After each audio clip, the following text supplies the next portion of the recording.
What's up, you guys? Sean Ross Sapp, Fightful.com here. I landed a pretty big interview this week, but it was a little unconventional. I reached out to Maki Itoh, who you guys saw in the AEW Women's Title Eliminator Tournament. She's in Tokyo Joshi Pro, DDT, all kinds of great stuff. And I was like, hey, would you like to do an interview? And because of the language barrier, I had to submit the questions via text, but I wasn't just going to leave our YouTube audience out in the cold. So we're doing something a little bit different. I thought, you know what? Who better to read off Maki Itoh's answers than Kayla of the Church of Joshi? That wonderful Nashville accent will serenade you guys. Kayla, how are you? I'm fantastic. How are you doing? Thanks for having me. And Joshi bless you, Sean. Joshi bless you. I mean, we'll talk a little bit more about Church of Joshi in a bit, but there was nobody more fitting to do this. So what is it, my sweet demeanor? It is. It is. It's your very sweet demeanor. So without further ado, guys, my interview with Maki Itoh, with Kayla playing the part of Maki Itoh. Maki, you are a surging star in Tokyo Joshi Pro, especially over the past couple of years. What are your goals in that company? I'm still in the midst of becoming a true star. So the goal is to have matches that meet the fans' expectations. I'm in a tag team with Miyu Yamashita right now.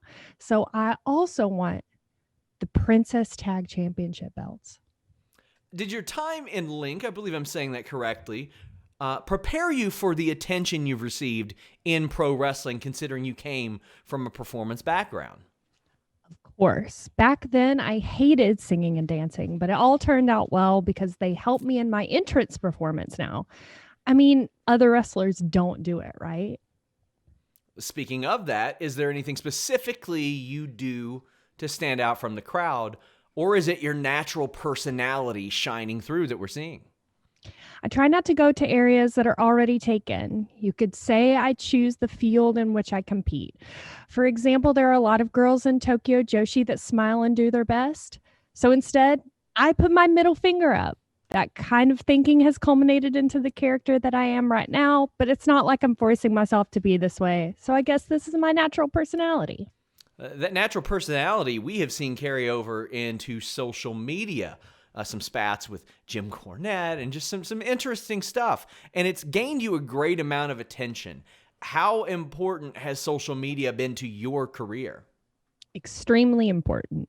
My career would have ended without being discovered if it weren't for social media.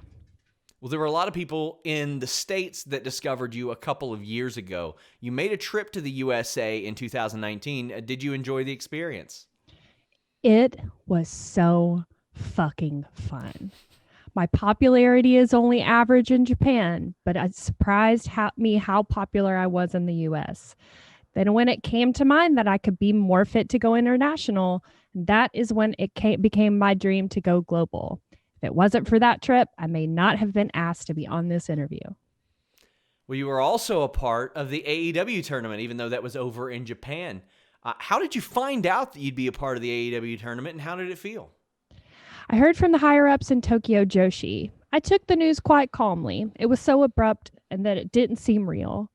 First things first, I contacted my parents. They were elated, and that is when it finally hit me and made me happy. Now, we've seen Hikaru Shida, Emi Sakura, Yuka Sakazaki, Riho, a lot of people pop up in AEW. Do you hope to work for AEW anymore when the world goes back to normal? Certainly. I've been keeping a lot of simps waiting, so I have to do my best so that I get to appear again. Some of those simps appear to be Alex Reynolds, John Silver, members of the Dark Order. It seems like they're trying to recruit you. Are you interested in joining the Dark Order? It sounds interesting. So why not? But pay me, bitch. Okay. How have you felt as we wrap up? How have you felt about your quick rise to fame in America? It hasn't really hit me yet. Right now, it feels like just the internet is buzzing about Maki Itoh. If we go back to filling venues with crowds, if I get to be there in person, and if the roof blows off when I ask, who is the cutest in the world? And the fans respond with, Itoh-chan! Then I might cry from joy. That was our interview with Maki Itoh, with the part of Maki Itoh, played by Kayla of Church of Joshi. Kayla, please tell the people about Church of Joshi, because quite frankly, if you guys have been enjoying the stuff that you're seeing out of Maki Itoh, you're really going to love what Kayla and Alex are doing.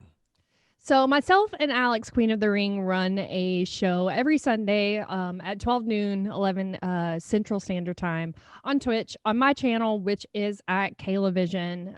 We choose a different topic every Sunday, a different Joshi wrestler, a faction, a tag team, mixing between classics and the newer Joshi talents. We actually just did Maki Itoh last week for our Valentine's Day episode. Myself, Alex, and Lauren Moran are all the Joshi team. You'll see 2 or 3 of us every episode. We are new. We don't claim to be a Joshi knowledge base. Our chat and our community are Joshi knowledge bases, and they teach us. So it all came from the pandemic starting. We wanted to get into Joshi regardless, and so we turned it into a live stream. I had just started my Twitch channel, and so we worked it into my programming, and we've been doing it for like 6 months. We've done Hikaru Shida, we've done Aja Kong, we've done Yuka Sakazaki. We play Yuka Sakazaki's theme song at least once every episode.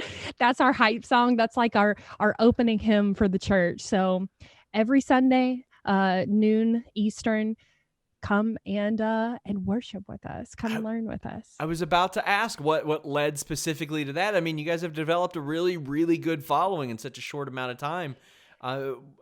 During the pandemic, as we've seen, stuff like this can lead to new interests, lead to new hobbies. So how much were you into Joshi ahead of this, or did this kind of fuel your love for it? I mean, I was very basic level. I was a big fan of some of the classics. I love Miko Satomura, who just debuted on NXT UK. I mean, she's known as a final boss in Japan, so I've been a great fan of her. Kairi, Asuka, Church of Joshi merch. It's not for sale, but we will release some soon with Slingshot. But I base level, but now it's renewed my love for wrestling as a fan. It's renewed my love for wrestling as someone who wants to be involved with the community and backstage. So it's the best wrestling in the world, and I will take that to my grave. Check them out on Twitter as well, at Church of Joshi. I was so happy to make this happen. I was thinking about this, and I was like, man, I got this interview. I love it so much, but so much of my content is based on YouTube. And I was like, I want to try something different. Maybe it'll hit. Maybe people will think we're stupid. I don't know. I don't care. I run the joint. I get to make the calls, and I got to have my friend Kayla here with me as well. Kayla, thank you so much. Hey, anytime. Always for SRS. Guys, let us know what you think. Did you think it was stupid? Did you enjoy it? It's okay if you did. It's okay. I'm not here to judge you, except I'll ban you from the channel. Until next time, guys, we're out.